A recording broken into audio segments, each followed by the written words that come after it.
தமிழ் பேசும் நல்லுள்ளங்களுக்கு வணக்கம். நேயர்களே, இது உங்கள் ஸ்பார்க் தமிழ் ஆடியோ புக்ஸ். இதுவரைக்கும் நம்ம சேனலை சப்ஸ்கிரைப் பண்ணாதவங்க சப்ஸ்கிரைப் பண்ணிக்கோங்க. அப்படியே பக்கத்தில் இருக்கிற பெல் பட்டனையும் கிளிக் பண்ணிக்கோங்க.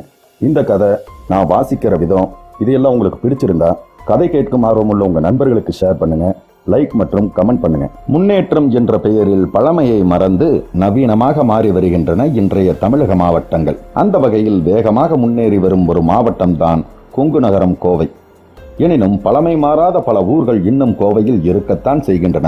அதில் ஓர் ஊர்தான் அவிநாசியில் இருந்து 5 கிலோமீட்டர் தொலைவில் உள்ள வெள்ளியம்பாளையம். அங்கு வாழும் மக்கள் இன்னும் பழைய வழிமுறைகளையே பின்பற்றி வருகின்றனர். அந்த ஊரில் தோப்புடன் கூடிய வீடு ஒன்றை விலைக்கு வாங்கி புதிதாக குடியேறியது மனோகரன் குடும்பம். மனோகருக்கு கோமதி என்ற மனைவியும் ஷாலினி என்ற 10 வயது மகளும் இருந்தனர். நீண்ட நாட்களாக சொந்த வீடு வாங்க வேண்டும் என்ற கனவை அந்த குடும்பம் நிறைவேற்றியிருந்தது. புது வீட்டிற்கு குடிபுகுந்த சில நாட்கள் வரை அந்த குடும்பம் மகிழ்ச்சியாகத்தான் இருந்தது. ஆனால் இனி அவர்களது மகிழ்ச்சி கொஞ்சம் கொஞ்சமாக காணாமல் போகப் போகிறது என்பதை அவர்கள் உணர்ந்திருக்கவில்லை. அந்த ஒரு நாள் வரும் வரை. அந்த ஒரு நாள் கோமதி தனது வேலைகளை எல்லாம் முடித்துவிட்டு மாலை வேளையில் மாடுகளுக்கு ஆகாரம் வைப்பதற்காக தோப்புக்குள் சென்றாள். அங்கு மாட்டிற்கு தண்ணி காட்டி கொண்டிருக்கும் போது ஒரு குழந்தையின் அழுகை சத்தம் லேசாக கேட்டது. கோமதி சிறிது பதட்டத்துடன், யாரது இந்த சாயங்கால நேரத்துல குழந்தைய வச்சுக்கிட்டு சுத்திட்டு இருக்கிறது, அதுவும் நம்ம தோப்புக்குள்ள என்று நினைத்து கொண்டு சுற்றுமுற்றும் பார்க்க கொஞ்ச நேரத்தில் அந்த குழந்தையின் அழுகுரல் நின்று போனது. யாராச்சும் இந்த வழியா போயிருப்பாங்க என்று தனக்குத்தானே சொல்லிக்கொண்டு திரும்பி வீட்டிற்குள் செல்ல நினைக்கையில் திரும்பவும் அதே அழுகுரல் சத்தம் கோமதிக்கு அருகாமையிலேயே கேட்டது. கோமதி சட்டென்று திரும்பி பார்க்க யாரையும் காணவில்லை. ஆனால் அந்த அழுகை சத்தம் மட்டும் கேட்டுக்கொண்டே இருந்தது. கோமதிக்கோ பயம் தொற்றிக்கொண்டது. பயத்துடனே அந்த அழுகுரல் வரும் திசையை நோக்கி நடந்து சென்றாள். அந்த சத்தம் அந்த தோப்பின் கடைசியில் இருந்த தென்னை மரத்தில் இருந்து வருவதை கவனித்தாள். அவளுக்கு இதயம் வெடித்து விடுவது போல் இருந்தது. எனினும் சிறிது தைரியத்தை வரவழைத்துக் கொண்டு அந்த தென்னை மரத்தில் ஏதாவது குழந்தை தென்படுகிறதா என்று மேலே பார்த்தாள். மீண்டும் அந்த சத்தம் நின்று போனது. எந்த குழந்தையும் அவள் கண்களுக்கு தென்படவில்லை. பயந்தபடியே வீட்டுக்குள் சென்று கதவை சாத்தி தாளிட்டாள். அன்று இரவு சாப்பிடும் போது அந்த அழுகை சத்தத்தை பற்றியே யோசித்துக் கொண்டிருந்தாள். அவளை கவனித்த மனோகர், என்னாச்சு உனக்கு, எதை பத்தி யோசிச்சுட்டு இருக்க என்றான். ஒன்னும் இல்லைங்க என்று சொல்லி சமாளித்தாள். பின்பு அனைவரும் சாப்பிட்டு முடித்து தூங்கப் போயினர். கோமதி தனக்குத்தானே சமாதானம் சொல்லிக் கொண்டு தூங்கினாள். ஆனால் அவர்களுக்கு தெரிய வாய்ப்பில்லை அந்த அழுகை சத்தம் சாதாரண குழந்தையின் அழுகுரல் இல்லை என்பது. அடுத்த நாள் காலை கோமதி எழுந்து அனைவருக்கும் காஃபி போட கிச்சனுக்குள் சென்றாள். அடுப்பில் காஃபி பொங்குவது கூட தெரியாமல் நேற்று கேட்ட அந்த அழுகை சத்தத்தை பற்றியே யோசித்துக் கொண்டிருந்தாள். பிறகு சுய நினைவுக்கு வந்த கோமதி அடுப்பை அணைத்து காஃபியை டம்ளரில் ஊற்றி மனோகருக்கும் ஷாலினிக்கும் கொடுத்தாள். காஃபி குடிக்கும் போது இனி அந்த அழுகை சத்தத்தை பற்றி யோசிக்க கூடாது என்று முடிவெடுத்தாள் கோமதி. அனைவரும் குளித்து முடித்து சாப்பிட்டதும் எப்பொழுதும் போல மனோகர் தோட்டத்திற்கு சென்றார். ஷாலினிக்கு பள்ளி விடுமுறை என்பதால் தோழிகளுடன் விளையாடச் சென்று விட்டாள். கோமதி மட்டும் வீட்டில் தனியாக இருந்தாள். எப்பொழுதும் போல வீட்டு வேலைகளை செய்து கொண்டிருந்தாள் கோமதி. மாலை 6 மணி அளவில் மனோகர் வீட்டின் முன்னறையில் அமர்ந்து டிவியில் நியூஸ் பார்த்து கொண்டிருந்தார். கோமதி கிணற்றடியில் பாத்திரங்களை கழுவிக் கொண்டிருந்தாள். அப்போது திடீரென அந்த அழுகை சத்தம் கேட்டது. கோமதிக்கு மீண்டும் பயம் தொற்றிக் கொண்டது. அருகில் யாரேனும் உள்ளனரா என்று கூர்ந்து கவனித்தாள். சத்தம் நின்று போனது. பயத்தில் அவளுக்கு வேலை ஓடவில்லை.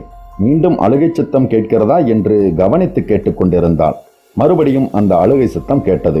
கோமதி ஐயோ பேய் பேய் என்று அலறியடித்துக் கொண்டு வீட்டிற்குள் ஓடினாள். ஓடிச் சென்று தனது கணவன் மனோகரிடம், என்னங்க என்னங்க, ஏண்டி இப்படி பேய் அரைஞ்ச மாதிரி கத்திட்டு ஓடி வர்ற, என்னங்க அங்க அங்க யாரோ அலற மாதிரி சத்தம் கேட்குதுங்க, வந்து என்னன்னு பாருங்க என்றாள்.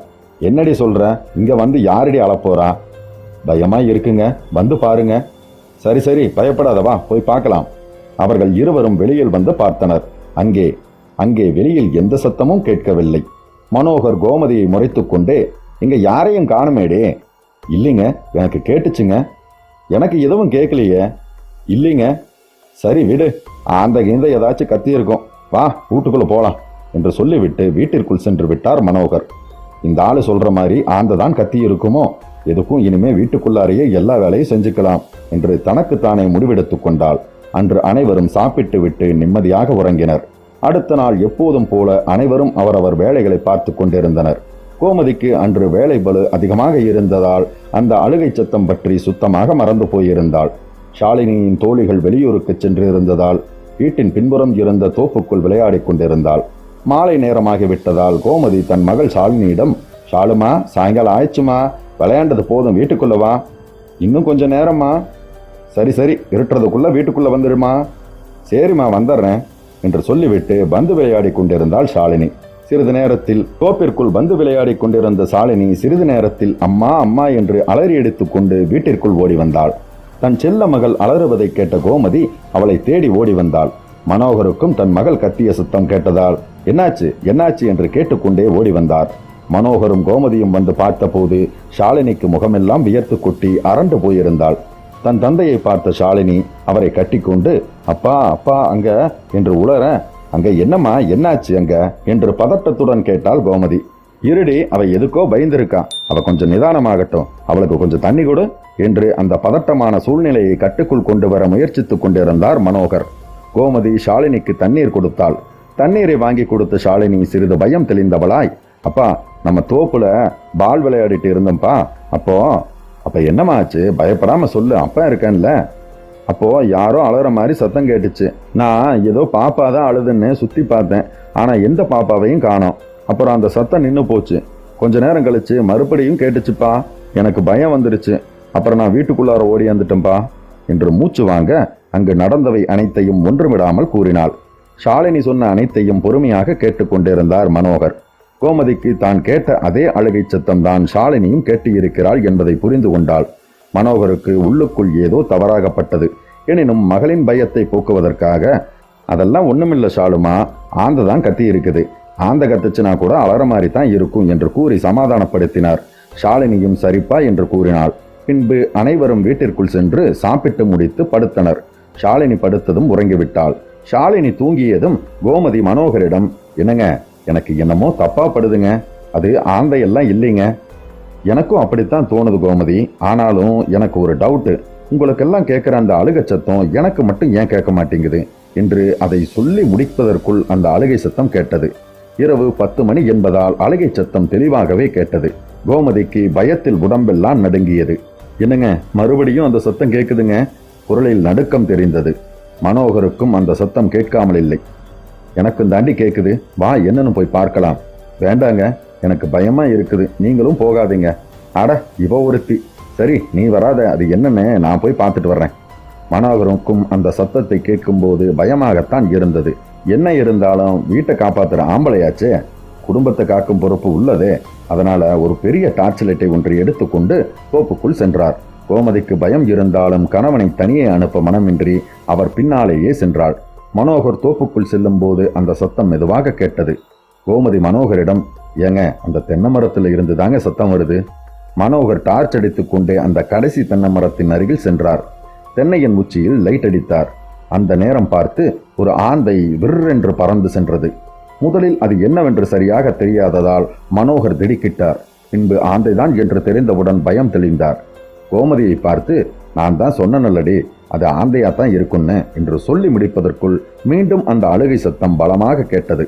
மனோகருக்கு திக் திக் என்று அடித்து கொண்டது. சட்டென்று திரும்பி மரத்தில் பார்க்க அங்கு எந்த ஆந்தையும் இல்லை. அந்த சத்தம் மட்டும் தொடர்ந்து கேட்டுக்கொண்டே இருந்தது. யோ, அது ஆந்தை இல்லையா, வேற ஏதோ, அங்க நிக்காத வந்துரியா என்று பயத்தில் கத்தினாள் கோமதி.